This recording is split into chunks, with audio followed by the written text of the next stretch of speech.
Hi there. I hope you all are staying safe and healthy. I'm here with your lecture for Module 8. Today we'll discuss language learning and development and what that means for our students and AAC users. Just a quick review, communication can be aided, which uses like a tool or a prop, like a device, maybe an AAC device, signs, as in like a road sign, or pictures. Communication can also be unaided, which is just your body, whether it's voice or gestures or signs as in manual sign language. We'll talk about pragmatics later on, but for now what you need to know is that pragmatics are the social, like the functional use of communication. Communication can be used for a wide variety of purposes. It can be used as attention seeking or requesting, a huge variety of things. Communication can be used to ask questions, give opinions, to comment, complain, reject, protest, express feelings. It can be used to label, describe, respond or acknowledge, answer a question. It can be used to inform or to draw attention to something. It can be used to relate information or tell stories. And it can be used to narrate, play, and instruct. If you think of like a younger child who's playing, but they're also kind of vocalizing exactly what they're doing, almost like a play or a script, or just instructing the other person. All right, now you put this here. So there are a huge variety of different functions for communication, and this is going to be important because we want to make sure that as we're teaching our students to communicate through language, that we draw in as many of these functions as we can. A lot of times in special education, we get very hung up on requesting, which is great. It's functional, it's easy to teach, but we do a lot of requesting, a lot of rejecting, and we don't always teach these other functions of communication. So it's important to empower our students by giving them access to all of these different things, and they'll learn how to have access to it when you teach them explicitly. All right, so communication versus language. They're similar, they definitely have a lot of overlap, but they are separate concepts. Communication can be intentional. Think of me using words right now to deliver the lecture. It can also be unintentional or pre-intentional. Think of maybe a crying baby. You kind of get the idea that they need something, whether it's a diaper change or a bottle or something like that. But it's not necessarily intentional on their part. They're just crying because that's what they can do. They're still learning how to intentionally express wants and needs.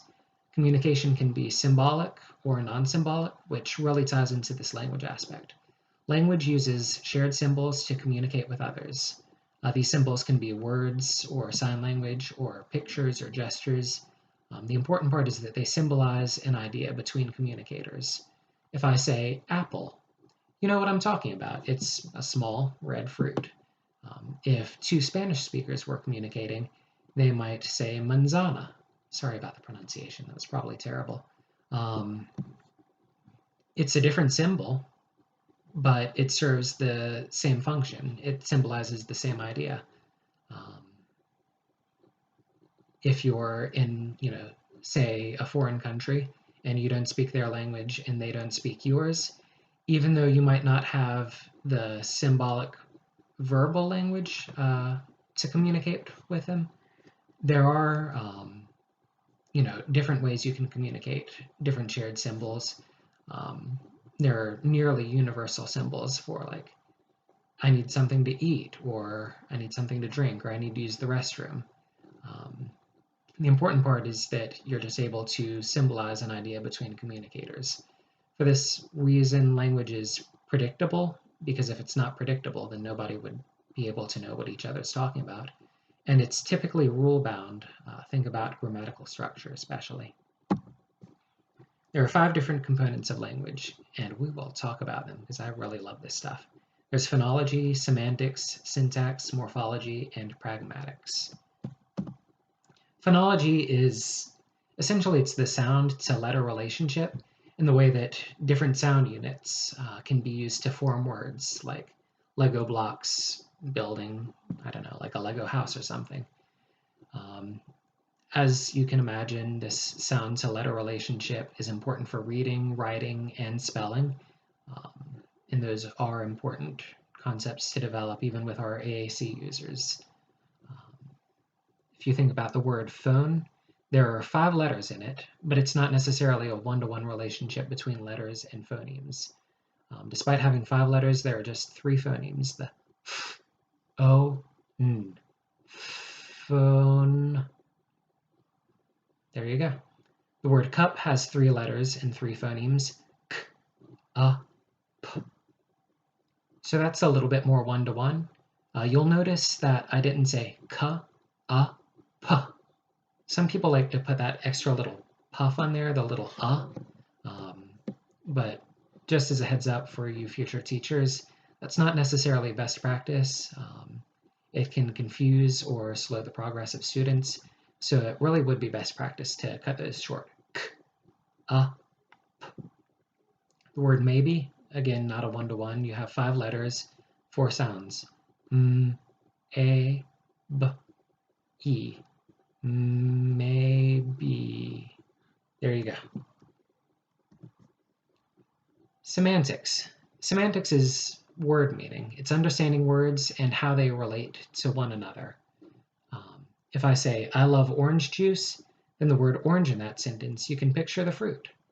If I say, where is the orange marker, you're no longer picturing that fruit. You're picturing a color. So the English language, I guess probably most languages, have these shades of nuance that can be difficult for some people to pick up, but it's just another one of those semantic aspects where you need to understand how the words relate to one another. Over here, some more examples. The chicken lives in a coop. We've got the animal. I'll have a chicken Caesar salad. Again, we have the animal, but this time it's sliced and grilled. And then we have don't be a chicken, come on the roller coaster with me. In this case, it's a metaphor comparing somebody to an animal, but it is a separate meaning. So semantics, that's the word meaning. Syntax is essentially grammatical structure, the rules for putting sentences together to form meaning.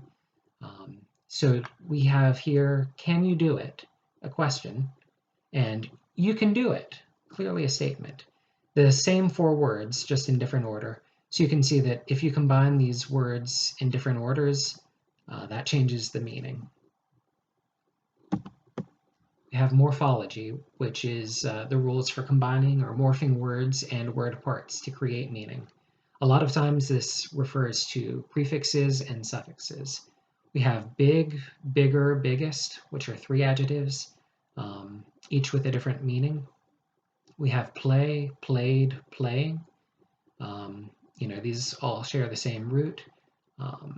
They all refer to the same verb, but they're just in different tenses. We have, what would that be? The infinitive, the past tense, and the present tense.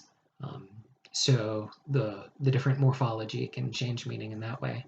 We have beauty, beautiful, beautifully. We have kind, kindness. One would be an adjective, one would be a noun. And then we have car and cars, so that morphology can change the plurality of a word. And finally, we have pragmatics. If you could scroll down, this is the end of this video, but if you could scroll down and watch the twin video, then you'll be able to see just some very young twins.